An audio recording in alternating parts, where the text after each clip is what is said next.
Hello, hello, hello, hello. Welcome, welcome, welcome. All right, I think we're actually here alive, which is great. Thanks for being here, everybody. Appreciate you. Before we start, I want to give a shout out to my mods. Kayla's Aquatics, Skipper's Aquariums, 54 Punchy, The Art of Fish Keeping, Candy Overhauls, and Lumpy Dog. I just want to thank you guys. Thanks so much for doing this. Some of you have been modding for, I think, over a year and a half, something like that. Just week after week, being here to help out. Help me through the struggles at the beginning when I was first getting started. And I just want to thank you for your contribution because it's huge. So thanks, I appreciate it. You guys do a great job. And yeah, just thanks so much. Now, as we grow, please do, one of you, if we do get to the point where we're growing and it's hard to mod and hard to keep up and stuff, let me know and I'll make any changes that you guys need in order to keep up or to make it so that it's a pleasant job. I don't want it to be an onerous thing, right? It's a volunteer thing, and so it should be fun. So just let me know if we get to the point where it's like, ooh, it's busy, we need someone else, or I don't think we're at slow chat yet, but if we ever get to the point where it's like, no, we got to enable slow chat or whatever, just let me know. I just want you to know I'm thinking of you and want to do what I can to make this good for you. All right, so got a lot of things to cover. Where should we start? Okay, so due to the holidays, Christmas and New Year's Day fall on Wednesdays this year. So we won't be having a stream next Wednesday or the following Wednesday. The next stream will be January 8th. So happy holidays. Hope everyone's having a great time. See you January 8th. That's when we'll be back again. The next shipping date, just because I'm just afraid of delays. If I ship next week or the week of New Year's, when New Year's is like kind of in the middle of the week, there can be big problems shipping with delays. So I want to hold off. So feel free to order if there's anything you want. I'll hold it for you. And the next shipping day will be January 6th or 7th. So my anniversary is the weekend of the 4th. And so it might be the 7th before I get everything all packed up and out to go. It just depends. If there's only a few orders, I can probably get them out on the 6th. But if there's a lot, then it might be the 7th before they go out. So just be aware of that. I got a whole bunch of notes here. So let me cross off what I've got done. Okay. So some folks have asked for gift certificates for the holidays, and so I made them a couple weeks ago, and I just haven't remembered to tell you guys. So I do have them. I made them for $10, $25, $50, and $100. So, and it's free shipping. There's no cost to ship. The cost of the gift certificate total is just $10, $25, $50, or $100. And so if you were one of the people that wanted those, if you go to dansfish.com, you can see them there. How it'll work is if you purchase one, then I will put a little code on it and send it to you. I'll email it to you. If you prefer a hard copy, I can just put it in the mail for you, but I don't know how quick the mail's gonna go, so it might be better just to email it to you, however you want. We can do electronically or the old-fashioned way, snail mail. And then you can give that to whomever you wish to give it to. And to redeem that, if they just email me, dan@dansfish.com, when they're ready to purchase and say, here's what I want and here's my gift certificate code, then yeah, then I'll apply the gift certificate to their order. And the gift certificate covers the fish and any plants or anything at all. It also covers shipping, so it's kind of the same as cash. And I think I'll probably set it to expire in like a year or something like that, just so that 2 years from now, out of the blue, 10 people don't go like, oh, hey, here's my gift certificate. And I'm like, well, I wasn't prepared for that, right? So I think I'll set them to expire a year from their purchase date, something like that. So for those that wanted them, they are there. So you're back to the list. Oh, okay. So this might be interesting for folks. So I like to do a shipping report. Had the last 2 weeks a little bit more losses than normal. My normal loss rate is less than 0.5%. Less than 0.5% of the fish arrive either DOA or don't make it past a few days after shipping. Like there was stress during shipping and a couple days later they're down, right? So it's a very small fraction of a percentage. But with the massive shipment I did a week ago and this week, we're a little higher. The DOA rate was 1.6%, and the DOL rate, which is died later, like they arrived alive but died a day or two later just because they arrived weak, is 0.8%. So the total percentage of issues we're having the last 2 weeks is 2.4%, which is a lot higher than normal. And I got some reports this week. I mean, it's still pretty low, 2.4%. I still think beats pretty much anyone else, I think. But it sucks for those people that did experience the problems. And there's only a few. But I got a couple reports this week of folks that measured temperatures in the box right upon arrival, and there was a couple boxes that were down to the 50s, in the 50s, and that's lower than I like. I don't like it to get lower than the 70s, and I really get concerned if it goes below 65 degrees in the box. So I've done some changes to shipping.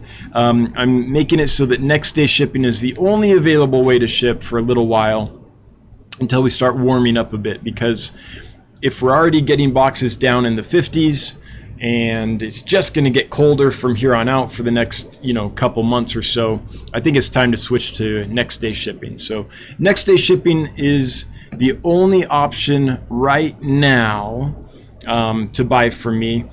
Now, yeah, I was going to say, if you live in Arizona, let me know and I could change that. But it's pretty cold on my end, so I think next day is the best. That starts at $35.50 for up to 6 fish, $54.50 for up to 15 fish, and $64.50 for up to 24 fish, something like that. So it's a little bit more expensive. It's $10 more expensive for the small box.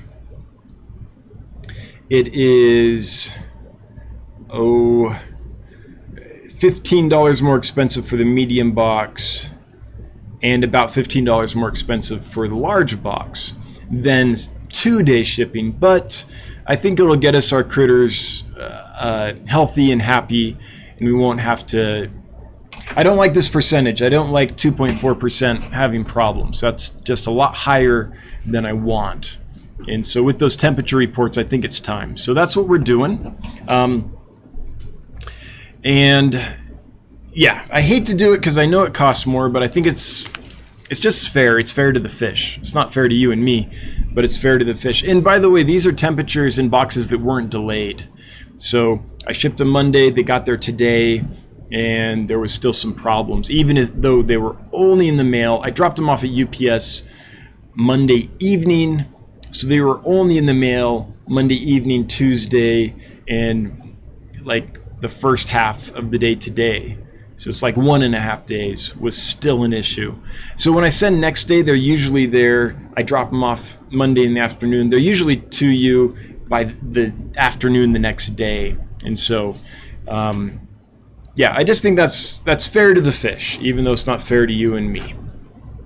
And then I did some, for those that are interested in shipping fish or buying fish online, I did some comparisons. I went back to last year, these 2 weeks last year, when I was shipping USPS Express. And then I compared the delay rate to the last 2 weeks I've had with UPS. And it's substantial. So for the 2 week period in December that correlates to the 2 weeks we're going through now from last year, 73% of the boxes were late. Were delayed in shipping. We're at least a day late, sometimes 2. Now, one of the weeks, 100% of the boxes was late. One of the 2 weeks by the USPS, United States Postal Service. Compared to UPS the last 2 weeks, only 7% of the boxes experienced delays. So I apologize to those that did experience delays the last 2 weeks. And one of them was really bad. One of them I shipped after the big sale. I shipped on that Tuesday, and it didn't arrive till this week. It didn't arrive till Monday. Amazingly, some of the fish were still alive. There were some losses. I think there were 4 or 5 losses. But this was a medium-sized box, so several still made it. A good proportion still made it. But they got lost, so UPS just straight up lost them. Now, that has happened to me with USPS as well. But just crunching the math, unemotionally looking at the statistics, UPS so far is much, much better at getting fish where they're going on time than USPS was this time last year. Again, USPS, 73% of the shipments were late. UPS, only 7%. So just some interesting math that might come in handy for those that are interested in how to ship fish and how the different services perform. Now, this is a small sample. Well, it's a large number of shipments, but it's only like 2-week period. So it's not like I did a whole year and calculated the delays or something. So it's not exactly a fair analysis because the sample size is so small out of the entire year, just 2 weeks. But this is the time of year that I really worry about shipping. It's cold and it's before the holidays, so you can tend to get a lot of delays. So this is the time that I'm most concerned. So this is the time I checked. And looks like UPS knocks the socks off USPS so far. Okay. So the last thing I want to talk about is the fish annex, which I'm building. Been working super hard on it. Here's a picture of some progress. I'm keeping a lot of this up on Instagram because it's a lot quicker to take a quick photo and upload it than make a whole video. I am making videos. I'm just behind on editing them and releasing them because I'm so focused on trying to get the build done. Sitting down for a couple hours to edit a video, I just want to keep working. I really want to get it done. But here's a picture. So I took this a little earlier today.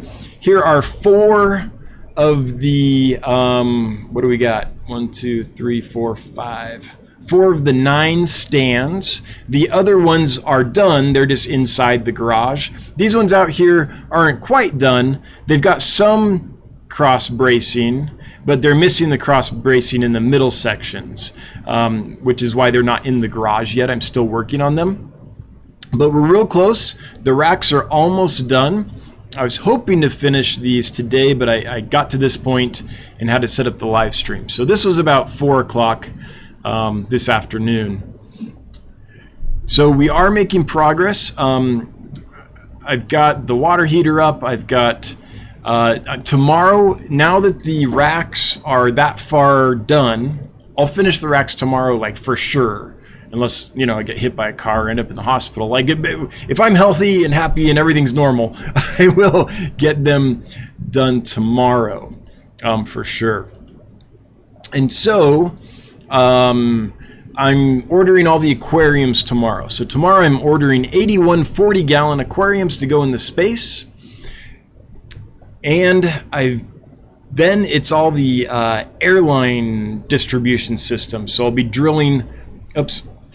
I did transition. Okay, good. You're seeing me, not my desktop. Good. So I will be drilling tons of little holes in PVC pipe for tiny little air valves and tiny little water distribution valves. And I already know the tips of my fingers are going to be raw and sore. I'm going to wear gloves, but sometimes it's hard with gloves because it's a delicate little maneuver. Yeah, all these tiny little outlets, you have to wrap them with Teflon tape, and they're tiny little things, and screw them into the plastic after you pre-drill them and stuff. So I'll video that process. Made a video of kind of finishing out the drain. I had to grind down some cement to make the drain work properly because the drain was a little too high. I got the water heater hung and everything.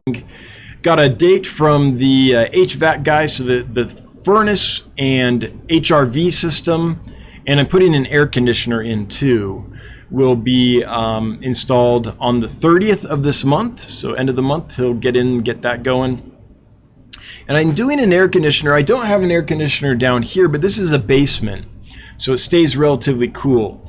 I'm afraid if I don't put an air conditioner in, and I didn't want to pay for it, but if I don't, in the summer, being that the annex is an above ground facility, even though it has 3 inches of insulation in it, spray foam insulation, like really good stuff, I'm still worried that in the summer it's just going to get too hot. And I don't want to get in a position where fish are cooking and then I call an HVAC guy and I'm like, hey, I need an air conditioner. They're like, great, we can get to it next month. I don't want to be boiling fish. So I'm going to just go ahead and preemptively do it because I know how warm it gets in my house upstairs in the summer if I don't have an air conditioner. And it's not as well insulated, but I just want to avoid the problem. So that's a unit that I can move to the warehouse when the warehouse is built and everything. So it's not a waste, but it's just more than I wanted to pay for up front. But there you go. That's where we're at. The fish tank barn, $5. Fish annex fund, spray foam for the win. Yeah, spray foam's amazing for fish facilities. It doesn't mold, it's waterproof. It's basically like a big shipping box, like a styro liner, right? Yeah. Thanks so much for the super chat. Always appreciated, never required, but it makes the wife super happy. Last thing is the giveaway. So I'm going to give away some Emperor Tetras. I'm not going to be sending them out until after New Year's. But to enter that, the way you do that is hashtag Fishmas, Fishmas. Hashtag Fishmas, just to have a little holiday celebration. Let me make that a little bigger if I can, so folks can see it better. There it is. All right. Now let me get back to normal size. Okay. Reset. Good. So that's what's going on with me, except it's been a little bit, I don't want to say miserable, but it's been a challenging build because it's outside. There's no heat in there yet. And what is the temperature right now? 27 degrees is the temperature right now. Next 10 days, let's see here. Today was a high of 38 and a low of 22. So working out there in the cold, just things go slower because your hands get cold. And when your hands get cold, it's hard to do fine-tuned work. Like my arms feel like jelly. I've been lugging around lumber and my hands are getting a huge workout just from drilling all these power tools I'm using. So it's been an interesting build. I would say if you have a choice, build in the summer, but I don't have a choice. This is when I need to get it done. So totally worth it though. We're getting close. I want it to be done by Christmas. And that wasn't like a hard, I have to be done by Christmas, but that was just a goal to get myself going, where I thought if everything goes perfectly, then I'll probably be able to get it done by Christmas maybe. It'll be a little bit after Christmas, but that's still the kind of thing that drives me, is give myself a deadline and go for it. Even if I don't make it, it's not like if I don't make it, I'm going to fire myself or be upset. It's just a way to motivate myself to get a bunch done. So with the racks being done tomorrow I should be able to start with the airline and water distribution drip system to each tank. Chattanooga Ed, $25. Merry Christmas, Dan. Chattanooga, thank you so much. I appreciate that. $25 super chat. That'll help a ton. Thanks, Ed. And Merry Christmas to you too. I hope you have a great holiday season. So I'll get that all up and everything. So as soon as the tanks arrive, all I have to do is drill them and paint them, and we're in business. So It's going to be a little after Christmas, but we're still moving right along. We're doing okay. I'm not dismayed by the progress. Yeah, it's fine. It's moving along. All right, so with that, that's the update on and all the housekeeping on what's going on here. Yeah, I think I got it all. The most interesting to me was the vast difference between the massive number of delays I had last year from USPS versus the few number of delays I had this year from UPS. So that's telling. That gives me some actual information to use, which will be helpful, I think. Fish Ion Tank Ticks. I like that. Fish Ion. $1.99. Hey, thank you so much. Thanks for being here. Thanks for the super chat. Always appreciated. Never required. Okay, I'm going to scroll up, and I am in live chat. I know what you're looking at. It says top chat, but this is what I'm seeing. Live chat. This is what I'm reading. I don't know why what you see says live chat. Never will know. But here we go. Looking for questions and comments at Dan's Fish. Lumpy Dog, not sure what to get the fish keeper in your life. How about a gift certificate for Dan's Fish? Thank you, Lumpy Dog, for leaking that. He's a whistleblower. He leaks the gift certificate for linking that. I appreciate it very much.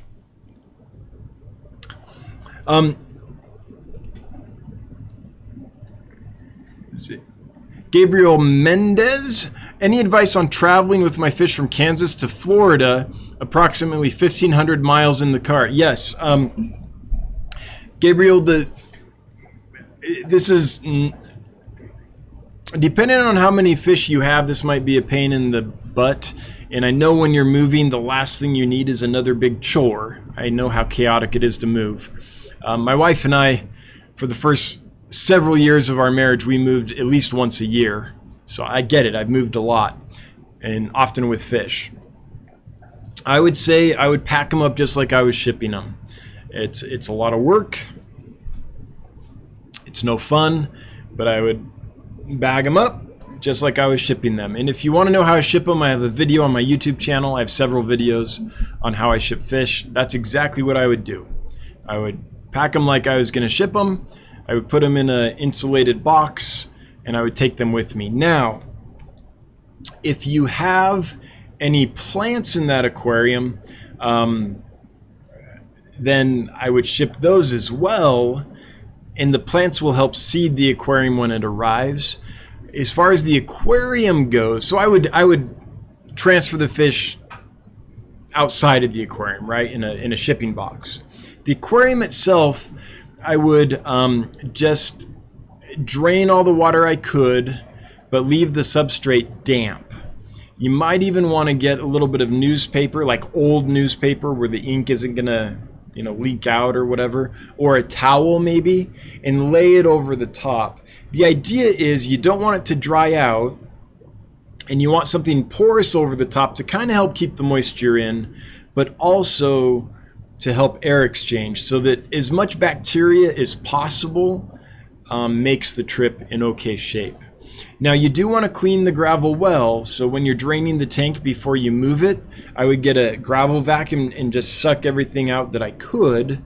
I wouldn't remove it and scrub it under the sink or anything like that, but you want to get as much out as you can so that there's not anaerobic areas in it. So if it's full of fish poop and mold and stuff, and you don't have filters running water through it and stuff, then when it's traveling, it's just sitting there, that stuff can compact, and you'll get anaerobic bacteria, which smells bad and is bad for the health of your tank in a situation like this.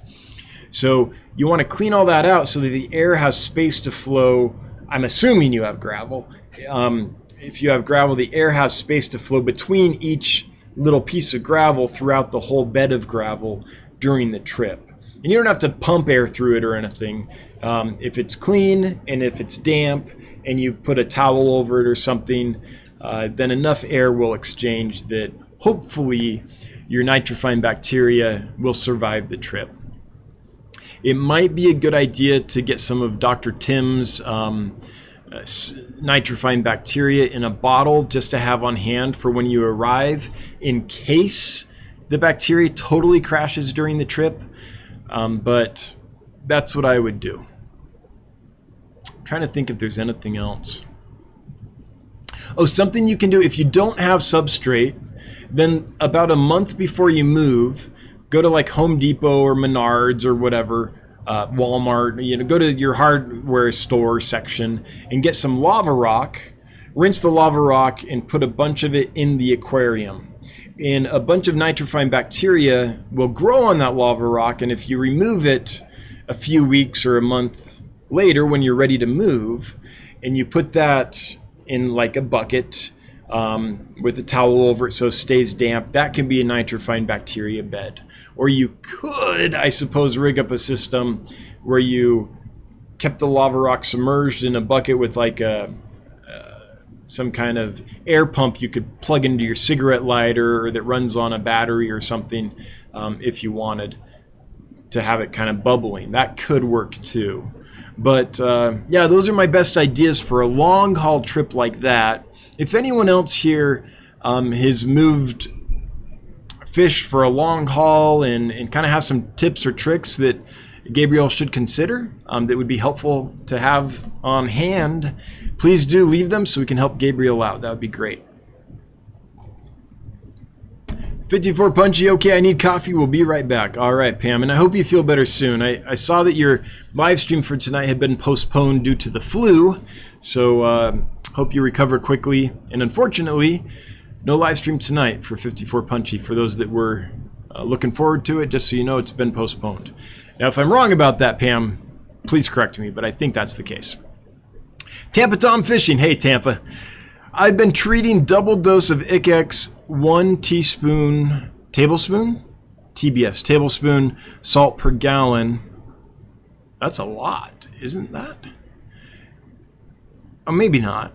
I'd have to do the conversions. And levamisol with daily water changes for the last week. Yesterday started seeing improvements. Today most are ick free. Thank you. Okay, good. I'm glad. In Tampa Tom, 2 weeks from the date you started, whatever the date you started is, keep the treatment going for a full 2 weeks. Otherwise, you might not catch all the ick in its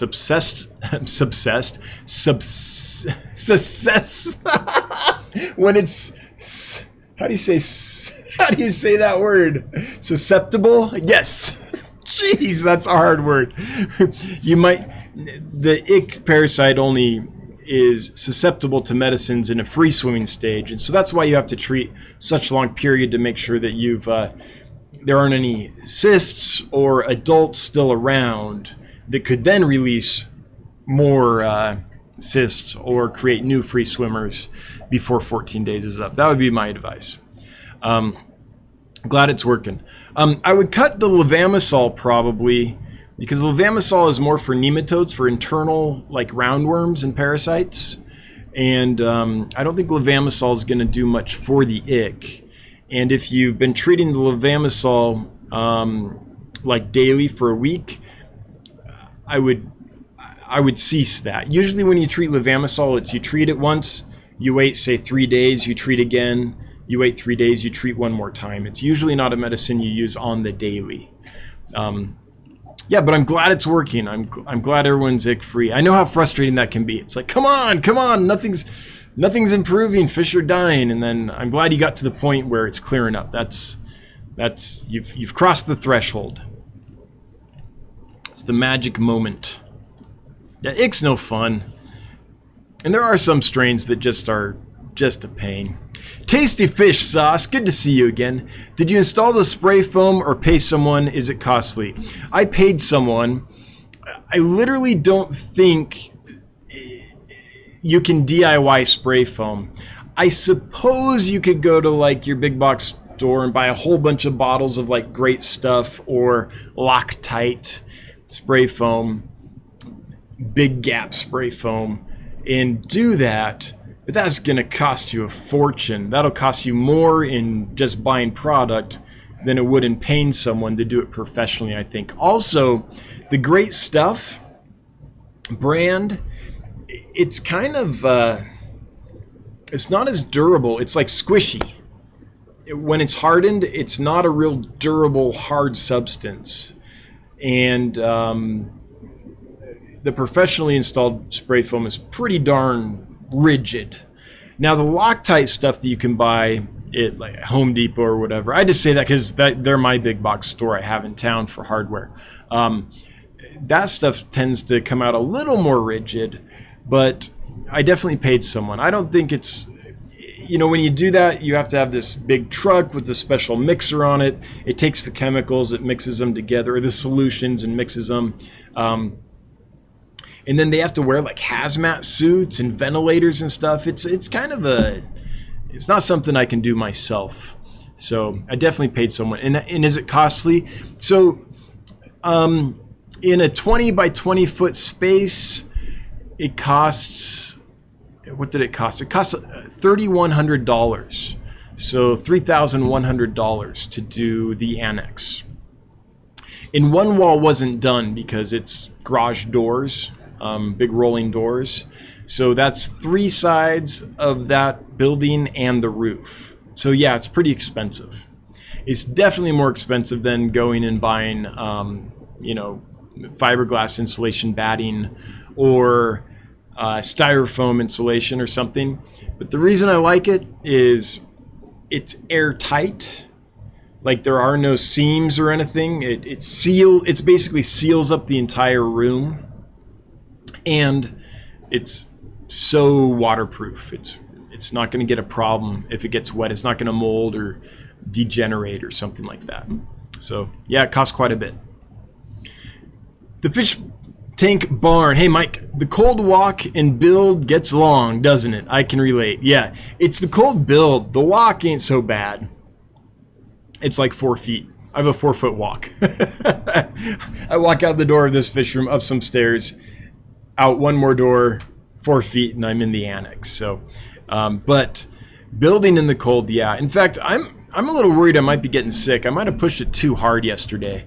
I've been going long hours, and you start working, you start getting warm, so you take off your coat, and you've just got like a sweatshirt on or something, or a hoodie or whatever, and you go for a while, and then you're cold but don't realize it, and you're cold for quite a while, and it's like, man, I'm cold. You finally put your coat back on. Like, I've been doing that for a few weeks now, and I'm starting to feel a little funky. Hopefully I don't get sick, but if I do, it's my own fault. But yeah, the cold build, I'm definitely feeling that. The walk, nah. All right, let me make sure I'm not missing anyone. Thanks again for the super chats, folks. Just got to the Fish Ion Tank Ticks super chat. If you're wondering how far behind I am, I know it's always, wow, how far behind is he this week? Pretty far, perpetually. Chewy LTD. Hey, Chewy, happy holidays to you. Merry Christmas. Thanks for being you, man. Glad you are here. Skipper's Aquariums, I have a question. If you have a question, type at Dan's Fish for him to see. Yes. If it highlights for me, then I'll read it. If I'm not reading your chat, if I've skipped past it, it's just because it didn't highlight for me. I'm not ignoring you on purpose. If that happens, please repost it. And if for some reason I still miss it, feel free to do like an all caps thing. And if I still miss it, then Skipper's Aquariums will bring it to my attention. But yeah, I'll understand if you've posted a couple times and for some reason it's not highlighting on my end, or I just keep not seeing it, and you, after 2 or 3 times, feel free to leave an all caps chat. I'll know you're not yelling. I'll know you're just being like, hey, hopefully this works. Me, back row. Jess Shrimp Granny. My Geos and Gouramis have doubled. Geos tripled in size. I'm glad.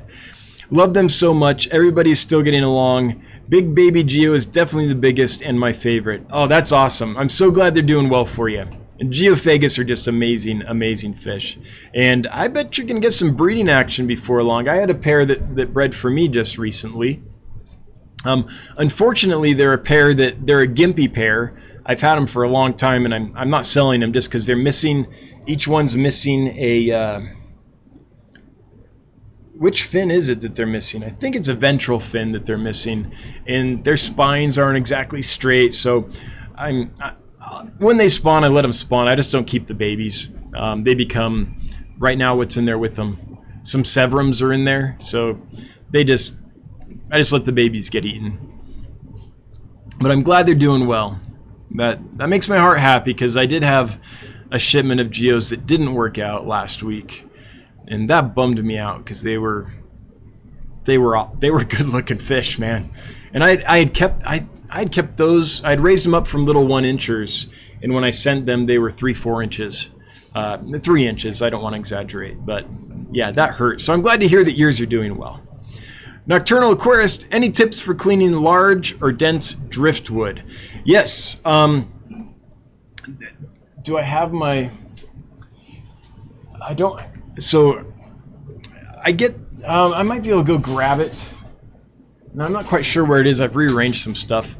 I just use... There's a couple things you can use. One is like a wire brush. Straight up go to your hardware store, get a wire brush, and take the driftwood over to your sink and just scrub it out. That wire brush will like tear off any kind of decaying wood. It'll tear off algae. It'll really clean it well. Any dirt that's on there. It's especially good to do that, I think, before you ever put it in your aquarium. But it could also work if it's been in your aquarium for a while and it's just like, man, this thing's nasty. You can also use really stiff bristled scrub brushes. Those can work as well, but a wire brush will definitely get, like, if you have this old dirty piece of driftwood that you found or whatever, and you don't want to put it in your tank because it's dirty and gross, if you scrub that down with a wire brush, it'll strip away down to the wood itself before you put it in. So that would be my suggestion. That being said, once I put a piece of driftwood in my tank, I usually never clean it again. I usually rely on critters to eat. Like, if it gets that white coating, that kind of gross white biofilm coating, I know it looks bad, but I love it because it's great food for lots of different fish will eat it. Lots of benthic feeders will eat it. Fish that scrub algae, and lots of fish chow down on biofilm. It's great for shrimp. It's great for snails. So I actually like it. When it gets the green kind of algae coating on it, I like that for the same reason. So usually once I put a piece of wood in the tank, I don't take it out because the critters are chowing down on it as it kind of decays away or goes through biofilm and algae coverings and stuff. But wire brush will take care of most things. Oh my goodness, I do declare, Ginger Graves. Thanks, Ginger. $9.99 super chat. Much appreciated, never required, but it does make Brenda super happy. And I like the, well, I always think these are pears. These are pears, right? I mean, it's pear-shaped. It's got a little twig, little stem, and a little leaf on its head. It's got to be like super pear. Super pear. Anyway, Ginger, glad you're here. Thanks so much for the super chat. Glad the shipment went well this time. And appreciate you. Rick Stidham, all the new arrivals have acclimated and are doing well. That's awesome, Rick. Thanks so much. I'm glad that went well for you. Yeah, a little higher problem rate the last 2 weeks than I'm used to, so it's really nice to hear when things do well. Again, 2.4% problem rate is pretty darn low, but it's higher than I want when we're dealing with, live animals. So, but I hope they do well long term, Rick. Like in a couple weeks, if you have pictures or something to post on Get Gills, I'd love to see that. Get Gills Facebook group, by the way. You can't just post them on Get Gills. It just won't let you do that. And one day it would be cool to have like a little social area at getgills.com or something, but I don't know if that'll ever happen. Zach Billings, have you ever gone to any fish stores near Denver and north of Wyoming? If so, what would you recommend? So, north to Wyoming.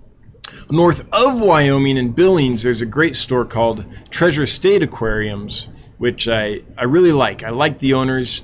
I think that they respect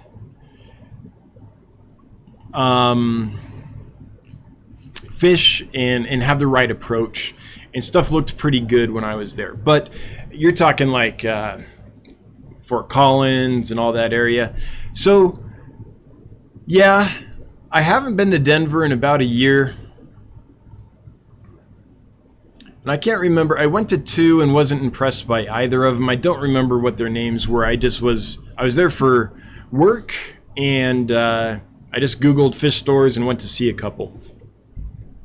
There was one in the Fort Collins area, or really north end of Denver area. I can't remember if it was all the way to Fort Collins or south of that I think it was called Poseidon or something like that I tried to go to, but it wasn't open yet. Like, it was literally just, it was going to open like a week later or something. But no, Zach, I don't know much about the fish store scene in Colorado and up to Wyoming. I'm sorry. I don't get down there that much. And when I do, I'm usually like in a super big hurry. It's like I got to grab these fish from the airport and I want to get them back as soon as I can, you know, so they aren't in the bags any longer than is needed. Gabriel Mendez, thanks a lot. The moving will be next Saturday. Currently have 3 goldfish, 1 betta, 7 tetras, and a dozen shrimp. Oh, well, that's not that bad. That's not that many to bag up. If the goldfish are a big size, they're going to take a pretty darn big bag. And also, try to make sure that they haven't eaten for a couple days before you bag them up. That'll help a lot. Anyway, there's a whole video on it on my channel on how I ship fish. And it's not the only way to do it, but it's how I would do it if I was moving. Did I just see Annalie? Hello, Annalie. Glad you made it. Hashtag ozone. Jeremy Morel. Does levamisol treat, I think, all internal worms, including segmented flatworms, or only nematodes / roundworms? So I don't know for sure the exhaustive list of which species it treats. I know it does, like, nematodes is kind of what it's / roundworms is kind of what it's formulated for. It's the go-to for Camelinus redworm for sure, but it does treat a lot of other things. I don't know if it would do flatworms or segmented worms and things like that. I really don't know that. I'd have to look again at what the active ingredient actually does to the nematode. I think it paralyzes it. I can't remember exactly. So I don't know, Jeremy, I don't know. Okay, scrolling up because chat jumped, as it is wont to do. Oh, I'm not so far behind. I'm not as far behind as usual. Just one more fish with Josh. Hey, Josh, glad you're here. Fish room is insulated, cool, drywalled, and just finished mud and tape. All right. 2 MRW paint. Not quite sure what, mold-resistant paint, I guess. And shelving this weekend. Hope to start videos and live stream in January. Crazy excited, but insanely busy. Oh, I feel you. I know the busy. I feel the burn. I feel the burn. Like, specifically in my arms and in my palm right here. From just, lately it's been cordless drills, just all day long. It's like MMA fighters when they have the hand workout thing that they squeeze over and over again.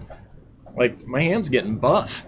But yeah, I know what you mean. If you do have time to make videos or throw up pictures as you go through the process, I love that stuff, and I know a lot of other people would like to see it too. Ty Hunsicker, did you insulate the garage door too? It can be done. I'm going to insulate the garage door and the windows as well. But I'm not going to do it until the aquariums have arrived, because I want to be able to take them through the garage door on a pallet instead of individually through the little side door. That'd be a pain. So here's what's happening. I've got all the racks pretty much in the positions they're going to be in. Tomorrow I'm going to finish installing the braces in each rack. There's only a few more to go. Put everything exactly where it's going to go. Mark the rafters above them on the center line so I know where to run the air and the water distribution lines and the electrical strip, the power strips. Then I will start installing all that. I'm gonna have to move the racks out before the aquariums come because there isn't room to take all the aquariums and spread them out and drill them while the racks are in there. So I want the big old garage doors for that. So I'll take them out, drill and paint all the aquariums.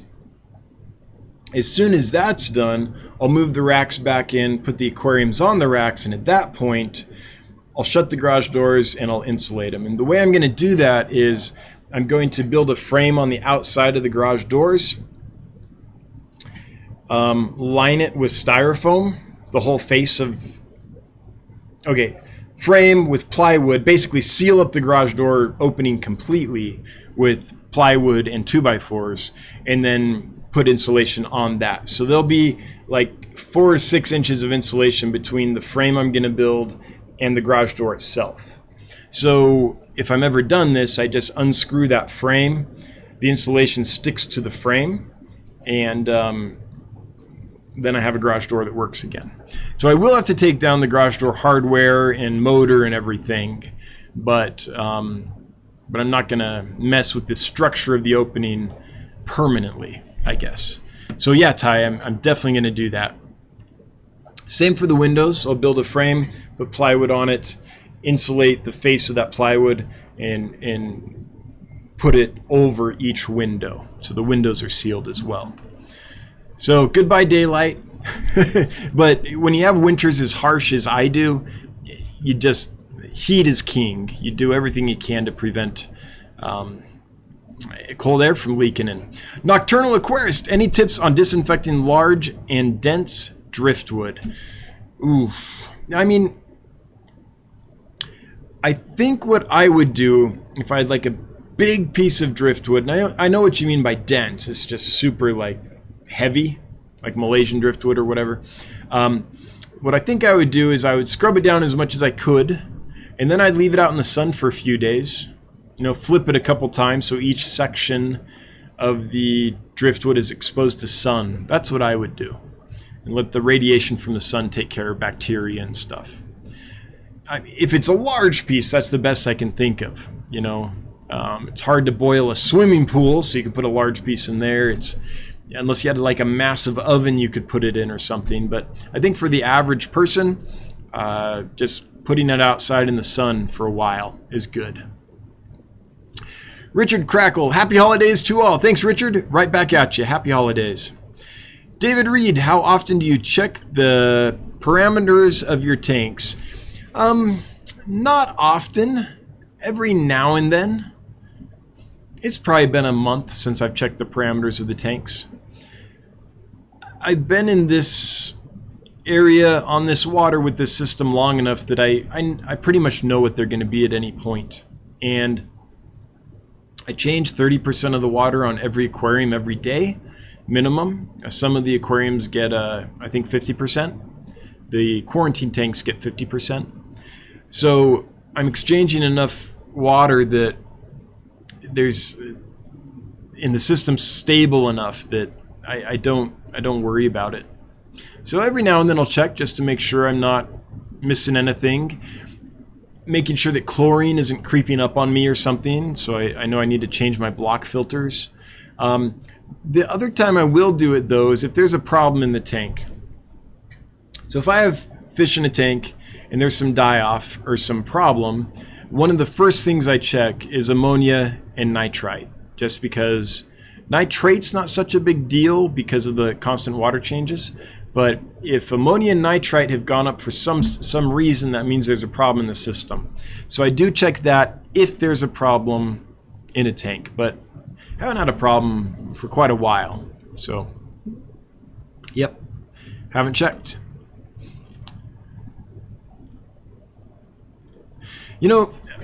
I guess I would say that's something I used to worry about a lot earlier in my fish keeping. I'd worry about pH and hardness and is it soft enough and all that. And I did that game where I tried to get optimal pH and I tried to get optimal softness, because most of the fish I wanted to keep were black water species, West African killies and stuff like that. And all the literature said these need soft acidic water and stuff. So I didn't know any different. So I checked and I tweaked and I tried all that for a long time.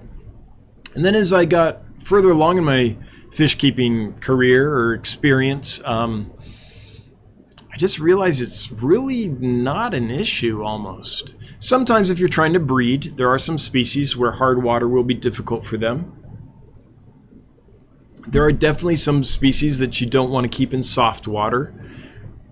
But in general, I don't find that the parameters matter so much as long as things are clean. Ammonia and nitrite. If there's no ammonia and nitrite, then generally the rest of the stuff, I mean, it could get way out of whack and be a problem. That just generally doesn't happen. So I don't check them that much. I don't worry about it, honestly.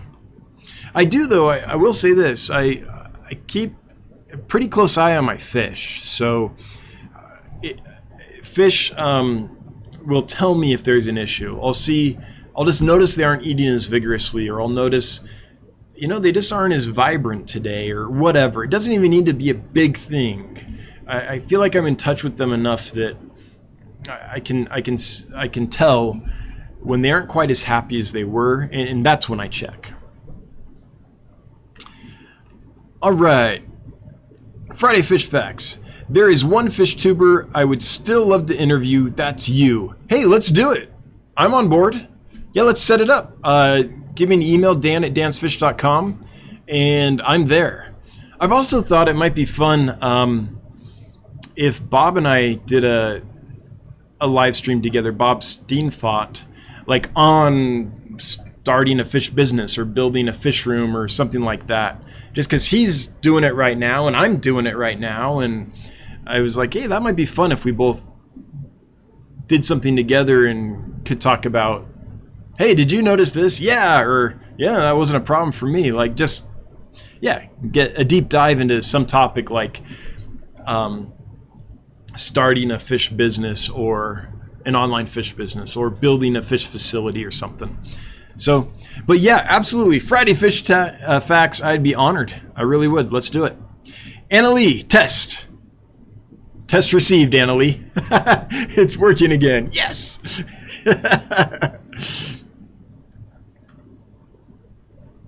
Okay.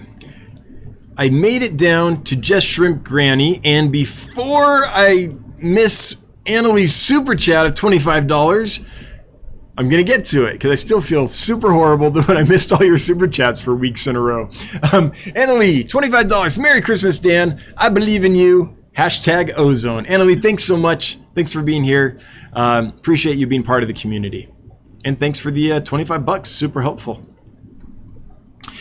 Just made it to Just Shrimp Granny's super chat. If you're wondering where we're at. Yeah, I think that the Geophagus and the Progromies could probably live together forever. Just Shrimp Granny. I don't see them ever being yeah, you could probably keep that community together long term. They're both such peaceful fish. Jeremy Morel, what meds do you recommend for aggressive, possibly internal systematic fungal infections? Meth Blue hasn't worked. Now I'm trying API fungus cure. Well,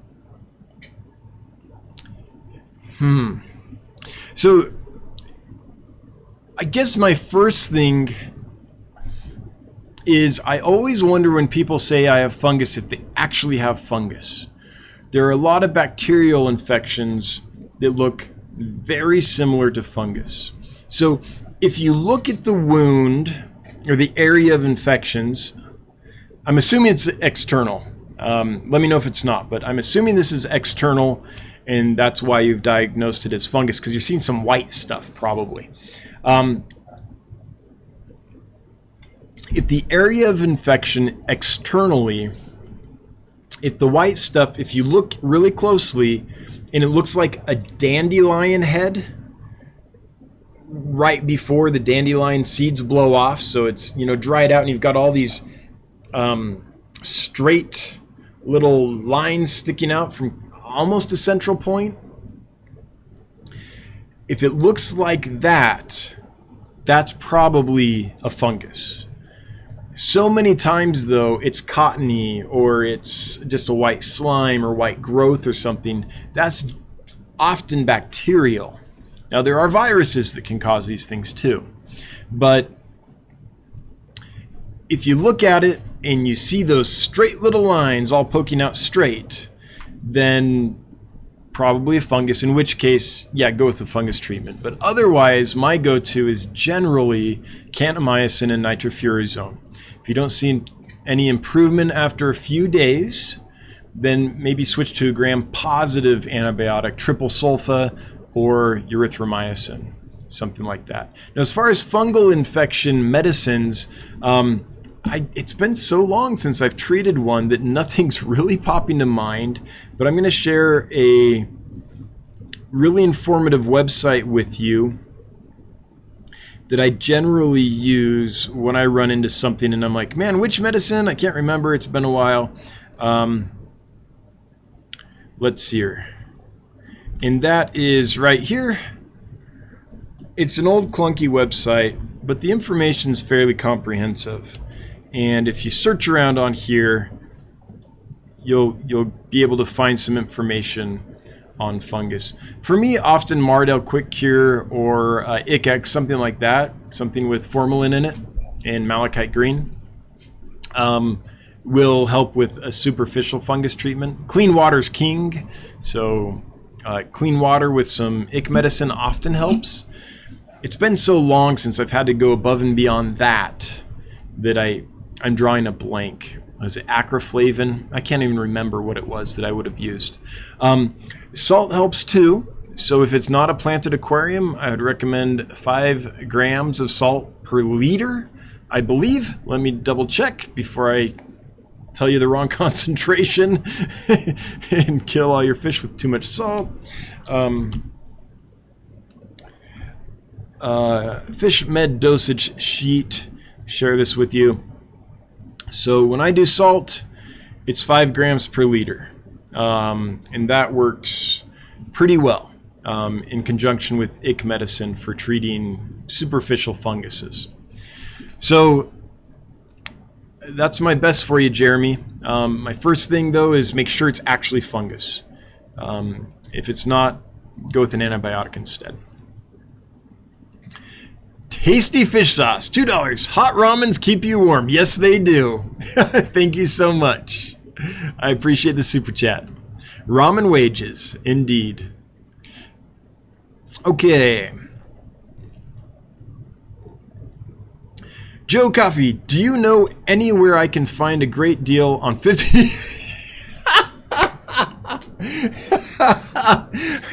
Joe Coffee, thank you for shilling for me. If anyone wants some Mangano cichlids, I have some for dirt cheap, $2.50 each. They were sent to me by mistake by my supplier, and yeah, if you want them, I got them. Nocturnal Aquarist, awesome. Thanks for the help, man. I found some big old pieces in a local creek. Cool. Yeah, so now that I know that, from the first post I didn't know if it was in your tank for a while and you're trying to clean it or is a new piece from the store or what. Dry it a little bit, scrub it down as much as you can, leave it out in the sun for a little while, and then I would put it in your aquarium or start sinking it at that point. Whoops, got a little jumper here. Man, oh man. Scrolling, looking. Oh, jumped far. Here we are. 54 punchy dance fish. Did you see super chat from Just Shrimp Granny? I just did. Didn't I respond to that? Just Shrimp Granny. Happy holidays. Fish I got from you tripled in size. Baby Geo. Yeah, I think we already read that. In case I didn't, Big Baby Geo is my favorite now. Still getting along with the Pearl Gourami splendidly. Just Shrimp Granny, a $5 super chat. I thought I'd already talked about that, but I am kind of tired, and I might be getting sick, so I appreciate the reminder in case I didn't. And the super chat from Tasty Fish Sauce. Okay, so this was a while ago. I'm just so far behind. 54 Punchy was making sure I saw those. Yeah, I did not see them earlier when they popped up. So thank you, Pam, for bringing that to my attention. I appreciate that. I never want to miss super chats. In fact, let me make sure I haven't. All right. Nope. I'm all good at this point. I'm all caught up on that. Alrighty. Joe Coffee, candy canes, anise cookies, or gingerbread. If I had to choose one of them, it would be gingerbread. But it would be gingerbread cookies, not like a gingerbread house. More like a ginger snap, I guess. I like, because when you build a gingerbread house, it's got to be so like dense and durable. That stuff's no fun to eat. It's like eating, I don't know, wood. But if it's like a softer gingerbread, that's one of my favorites ever. Yeah. Just one more fish with Josh. Tomorrow, got it. 2MRW means tomorrow. You only got 200 characters per message. Yeah, sorry. I was like, what is that? Does that mean? I thought it meant something specific, something different. That's funny. Another one from Josh. Josh. Sorry. Throat's getting a little scratchy. Just posted short video on the fish room to get Gil's Facebook page. Awesome. I can't wait to see it. That's great. The Fish Tank Barn, another $5. Mike, thanks. Making it rain $5 bills. Nickel notes, thank you. At Dan's Fish, what are you using for water distribution valves? I've been playing with different things for a while. So I'm using the Gemco water valve. It's plastic. It's like a black plastic valve. It's threaded, so I can thread it into a PVC pipe. I don't like it. I'd much prefer to get the little brass valves that they used to have, but no one makes them anymore. I can't find any anymore. And if I do, then I only find like a couple for sale, and they're super expensive. So Gemco used to provide brass water valves. That's what I wish I could find. But I talked to John, and when I built this fish room down here, and he told me that manufacturer no longer makes them. So I don't know where to buy them in bulk at a decent price. So I'm going with the plastic ones. I don't like them. That being said, I haven't had any problems with them. I haven't had them leak or fail or anything in this room. That's what's running this basement room here behind me. But man, I wish I could do the brass ones. So they're just cheap little plastic externally threaded valves.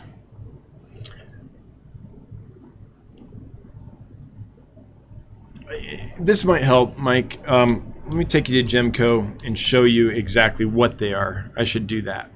So for those that want to know, I think, is it under Air Accessories? Where did I find this? Where does he have all the valves? I'm just going to type valve. All right. They're under Air Accessories, of course. Here they are. So this is them. And the one I got, I didn't get the barbed one because I wanted to actually screw in. So I got this one. It's a threaded valve. But it's just a cheap little plastic. It looks almost like a drip system component. And I don't like it. But it's what works. Excuse me. Tasty Fish Sauce. I'm interested to see your $600 glass drill in action. Please post a vid. I will post a vid. When I drilled the tanks for this room, I used the same drill press setup, and so there are videos out on that, including one where I absolutely busted a tank. It was tempered and I didn't know it, and I think it was a 55 gallon. I think I did a 30 gallon too. And I was drilling, and I'm like halfway through, it's going fine, then suddenly, bam! It sounds like a gunshot. It's just like, boom! The whole thing just went, the whole plate shattered. Then I was like, oh, that was tempered. And those were tanks that I didn't buy. They were just given to me by friends. So there's no brand on them or anything. They were super old. I didn't know how to look up if they were tempered or not. And I know you can do the little like 3D glasses thing with the screen and all that, but I didn't. So I busted them. But yeah, I'll make some videos of that tasty fish sauce for sure. Zach Billings, Poseidon Fish Store opened in Loveland. That sounds good. And it closed only 6 months later. That doesn't sound good. So sad because it was only 5 minutes from my house. Well, then I was 5 minutes from your house because I remember going there. Yeah, Loveland sounds right. And only closed 6 months later. Man. Oh, that is so sad. Because I think I saw some videos of it after it opened and it looked pretty fancy. But they probably just burned through money before they could get profitable. That happens so often. I feel for them though. All that work, all that money, that's rough. I hope they landed on their feet. Richard Crackle, have problems with blackbeard algae on driftwood. Anything to do to prevent that? Yeah, don't keep fish. I mean, yeah, I don't know how you prevent blackbeard algae. I mean, once you first see it before it totally infests, then you can like do hydrogen peroxide. Or I've heard tell there are some fish that eat it. I've heard, the best fish I've had for keeping algae down has been Siamese algae eaters. I can't remember if they ate blackbeard algae specifically or not, but no, Richard, I don't know how to prevent it. I just know to treat it. And I usually don't worry about it. If I get it, I throw in water sprite and I let the water sprite outcompete it. And some Siamese algae eaters, or I take the infested rock or plant or whatever and I put it in my scud culture and the scuds will just eat it down. So that's kind of how I treat it, but I don't know how to prevent it. Patricia Kloppel, found blackbeard algae on my Anubias. What is the best method to get rid of it? So the best method to get rid of it, I think my preferred thing is to put it in a scud culture. So if you can get a culture of scuds or amphipods going and just keep it there anytime you have an algae problem, just take out whatever has the algae problem, put it in that culture, it'll be clean within a week, sometimes less. Depends on how many scuds you have, I guess. But that's how I clean up my plants. That's my favorite way to do it because it doesn't harm the plants, there's no chemicals, and it feeds the scuds, and then I get more scuds and feed them to my fish. So, but as far as how to treat it on Anubias, I'm going to ask people in the chat if they have any ideas. I mean, do you want to put hydrogen peroxide on your Anubias? Like, I don't know. I'm not that versed with plants, so I would hate to tell you a way to do it that would kill your Anubias.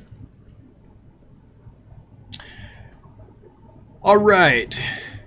Just reached Annalie's super chat. Thank you again, Annalie. I hope you are hanging 10 and having a good time. One day, there's got to be a big fish event in Hawaii. That will be fun. Michael Wentworth, Fishmas at Dan's Fish. Thanks for the opportunity. Enjoy your holidays. Hey, Michael, thank you as well, and thanks for modding the Get Gills Facebook group. I really appreciate it.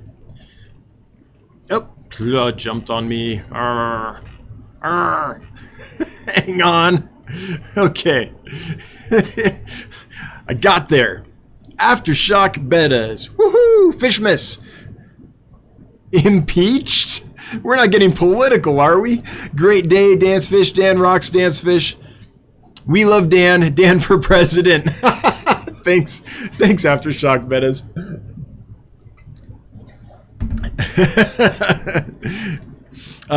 Jeremy Morell, very long, 1/2 centimeter long strands coming from central point in multiple spots on the body. Earlier it also had long wispy single strands several inches long, the fungus looks like. Oh, 1/2 centimeter long. Yeah, and if they're straight and concentrated, like not just one, but like a big group of them, like a dandelion head. Yeah. Weird. I mean, they can get that long for sure. Multiple spots on the body. Without a picture or being there to see it, sounds like it could be fungus. So, do folks here have a cure? I haven't treated aggressive fungus in so long that I would have to go look up what to use because I don't remember. But acroflavin jumps into my mind, but I can't remember. Potassium permanganate, can't remember exactly. So if folks here have recent experience doing that, if you'd let us know what you used so we can help Jeremy out, that would be great.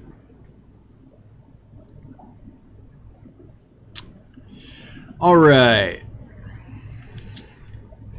Texas Fish Factory. Hey, welcome. I just eat the candy off the gingerbread house. Yeah, absolutely. It can get a little weird though with the frosting, and it like absorbs the moisture, and yeah, it can get a little a little funky. But yeah, I remember as a kid, we'd build gingerbread houses, and I couldn't wait till after Christmas because that's when I was allowed to just tear the candy off and shove it in my mouth. It was a good time. Jeremy Morell, I've tried ICX, okay, Epsom salts, General Cure, erythromycin, meth blue, and currently the fungus cure. I lost the male weeks ago, and it's still not looking good for the female. I'm sorry, Jeremy. I mean, I know I say this a lot, but this is the part in our hobby and our industry where we are weakest. Just we don't have access to a lot of the veterinarians or experts or whatever. We just don't, as hobbyists, know enough to actually identify organisms and treat for that organism. And so we kind of shotgun it like you're doing. Often that's the best we can do. You know, hopefully some folks are chiming in with better ideas down low that are like, hey, I had something similar and this happened. But it's so hard also to even know what we're talking about just through a description or a picture or something without being there and seeing it in person. And then even when you see something in person, there are often multiple types of organisms or problems that could create a symptom that looks like that. So like ick, there are over 20 organisms that create white spots on the body of a fish. And ick's only one of them. And so when we say my fish has ick, there's a 1 in 20 chance it has actually ick. It could have lots of different things. And that's, I think, where we get ideas like, hey, this is super ick because the ick medicine isn't treating it. Well, maybe, but it's more likely it's a completely different organism altogether, and that's why the medicine isn't treating it. So I understand it's frustrating. I wish I could help you more, but from a distance it's hard. And even with my own fish, when something's wrong, most of the time it's a guessing game. Most of the time it's like, well, looks like it's a bacteria, so I'll try kanamycin nitrofurazone.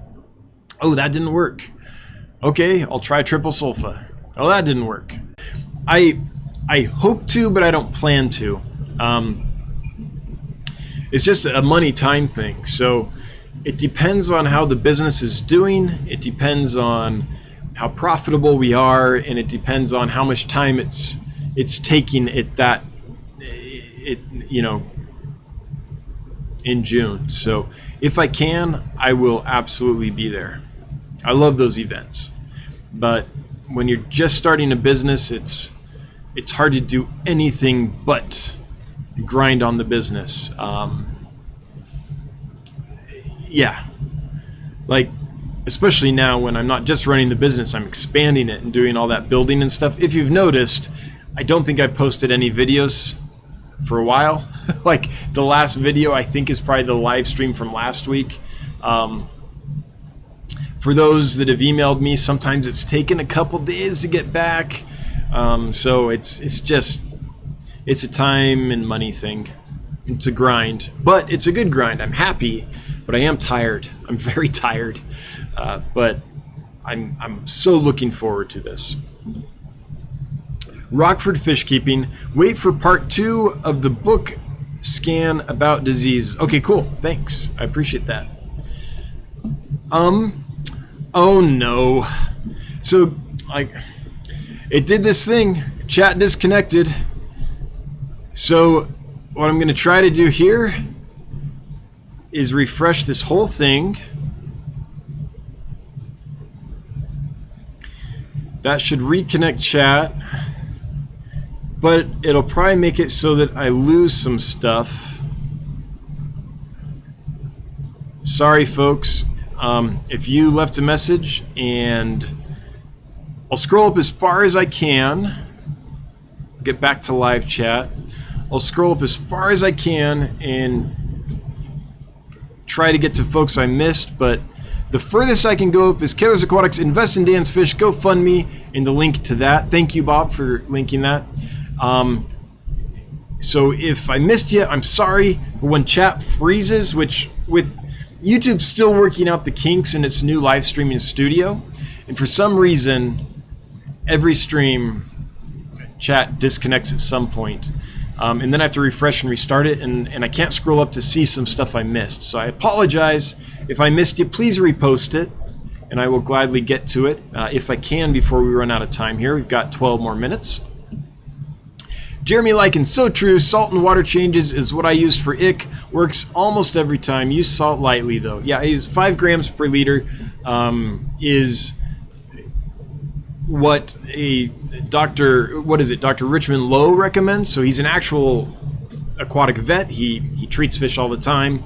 And so I didn't just make that up. That's an actual dosage from him. So unless there's a species that's very sensitive to salt, and honestly I haven't found that species, but if there were such, then you would maybe not want to use such a high concentration. But 5 grams per liter has worked well for me for a long time.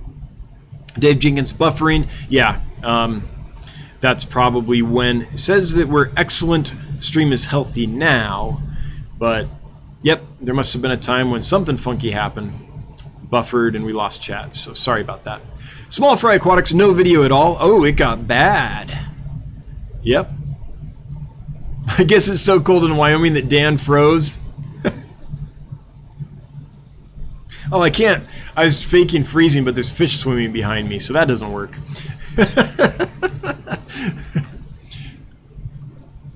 We're back, and in 20 minutes he'll realize that it was broken. Yes, Jeremy, that is how I roll. Just one more fish with Josh. If it's a money thing, I can have a place for you to stay. I hope you get along with my in-laws. There's a mother-in-law joke there, but I'm not going to say it. Kid-friendly channel. Rockford Fish Keeping. What's the recommended dose for Epsom salt? Rockford, I've honestly never used Epsom salt, so I don't know. Okay, I don't want to say I've never used it. I haven't used it in so long that I don't remember. I would refer you to that website that I linked earlier. They probably have some information on it. Or does anyone here use Epsom salt successfully? If you do, would you link it for Rockford to see? I just haven't had a constipated fish for a long time. BDK 1320. I have a guppy swimming at the surface with flared gills. Rest of the tank seems fine. Yeah, I know what you mean. That's fairly common with guppies. The problem is it can be caused by so many different things. So if everyone else is fine, then it's probably not an environmental issue like low oxygen or high ammonia or something, but it might not hurt to check ammonia nitrite. If those are all good, then you might treat with for gill flukes. Something like flubendazole can really help with stuff like that, because it could be a parasite that's directly infecting the gills. But that's just a guess. There's many kinds of parasites that can do that, and there's bacterial infections that can cause that behavior as well. So that's where I would start, though. Is ammonia high or nitrites high? Then I'd think some kind of gill parasite is what I'd go for to start. That being said, I am not a veterinarian. This is just what I do. And sometimes works for me and sometimes doesn't. Texas Fish Factory. Have you ever used marine salt to hatch live baby brine? I got a good deal on some, but I don't have any saltwater tanks, so I'm trying to find a use for it. I haven't, but you could totally do it. It should work fine. Marine salt should hatch brine without any problems. And for everybody, by the way, I mean, since you have it, you might as well use it, right? For everybody that is trying to hatch brine shrimp, it really is the easiest thing in the world as long as you have some kind of inverted container that you can aerate vigorously. You don't need to do special salts. You don't need to is the GH and KH high enough and all that? No. I have super soft water here. Sometimes it's even acidic. All I use is cheap rock salt. The stuff you melt ice on your driveway with is all I use. I don't buffer the hardness. I don't worry about KH or GH or calcium carbonate or any of that stuff. And I've done it this way here in soft water that's sometimes acidic. I've done this in other areas I've lived with really hard alkaline water. They've always been fine. As long as you have a good inverted container where you have the right airflow to keep the egg suspended in solution, I don't think you'll have a problem. I really don't. I don't put a light on that or anything like that.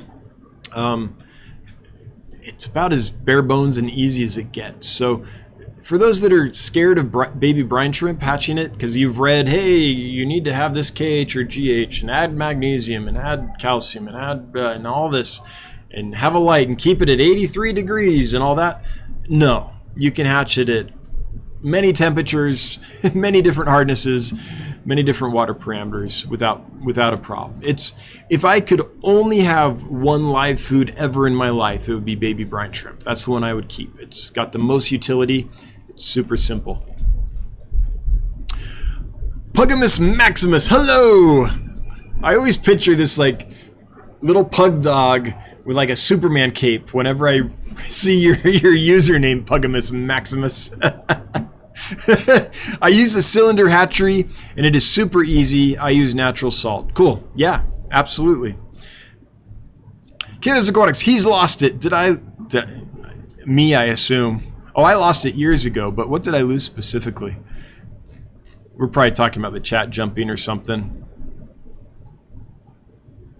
Okay, we've reached the bottom of the chat, so I think we're going to go ahead and draw here pretty soon. If you have a question or comment you want me to get to, please do leave it now because we're about to close out. So I will go ahead and do the drawing and then I will get back and see if there was anything, since we're going to draw a little before the end of the stream. This will be at first. Patrick Stevenson, years ago I used table salt to hatch brine shrimp. Yeah, it all works for me. I just buy the big old bags of ice melt salt, or water softener salt or whatever, because it's super cheap and I use a lot of it. I hatch brine shrimp pretty much every day. And I also use it for quarantine and acclimating new fish and all kinds of stuff. Salt's super useful. Just make sure that it's sodium chloride and not like potassium chloride or something. As long as it's sodium chloride, you're good. Lumpy Dog, for those with a single tank or only a few, hatch brine shrimp at a cooler temperature. They'll hatch out over a longer time period. That way you get multiple feedings from the same batch. Yeah, good point. Are you talking 75 degrees or so, like room temperature Lumpy? Jeremy Morrell, can internal parasites lead to swim bladder or buoyancy issues? I'm assuming they could. It's not generally the first thing I think of when I think of swim bladder issues and stuff, but I'm sure that they could. Bob Kaler, no, Lumpy Dog told Candy she was looking beautiful tonight. I said he's lost it. Oh, okay. Well, yeah, got it. Mike Sackett, Wish has air valves in stainless, not brass though. Oh yeah, so the air valves, I have the stainless steel air valves or nickel plated or whatever. The air valves are metal, but the water valves aren't. The water valves used to be in brass and that was great. Now they're just in plastic and it's just hard to trust cheap little plastic. But yeah, but I hear you. The air valves, I definitely use the metal ones. I don't use the cheap little plastic ones. Yeah. Bob is trolling you. He can't be trusted. That's funny. Hey, Monica Lynn. Glad you're here. Thanks for liking the stream. Here we go. Let's do the giveaway. This is going to be for... hang on. Super tired. Oh yeah, 6 Emperor Kerri Tetras that I will send to you after New Year's. Let's go ahead and do the drawing. We have 112 eligible users.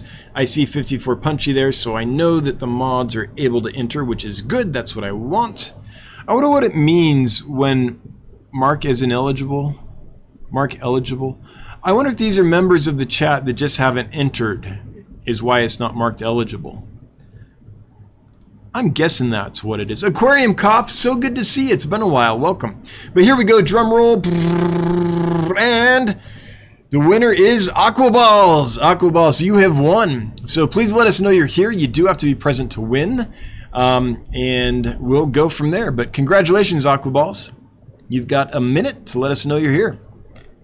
In the meantime, okay, Candy posting my email, so you can email me to claim your winnings. See here, is he here?